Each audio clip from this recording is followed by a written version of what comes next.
Pas 20 vitesh, më në fund ndohri bashkimi I Jakobit me Jozefin. Tani Jozefi përpiqet të sigurojë një vend banim për familjen e tij, e cila merrej me blegtori. Ai gjykon se toka e Goshenit është e përshtatshme për bagjetit dhe kërkon lejen e faraonit që familja e tij të jetojë atje. Në këtë pjesë, shohim se planet dhe përpjekjet e Jozefit ecin mbar.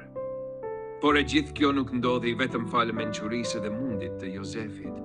Pas gjithçka e vepronte hiri I Perëndisë. Sepse Perëndia kujdeset vetë për popullin që ka zgjedhur dhe e udhëheqat. Prandaj edhe ne mund të jetojmë duke u mbështetur te Perëndia dhe të presim mbarësi në jetën tonë. Ndodh gjithashtu takimi mes faraonit dhe familjes së Jakobit.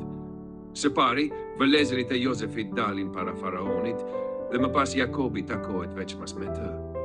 Vëllezërit e Jozefit qëndronin para faraonit si njerëz që kërkonin hir, por Jakobi përkundrazi e bekon faraonin.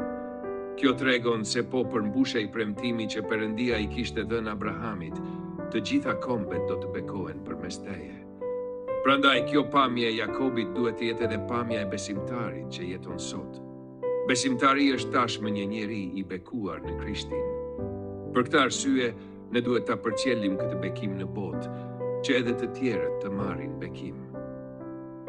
Gjëja më e rëndësishme është se bekimi që kemi është ungjilli I Krishtit.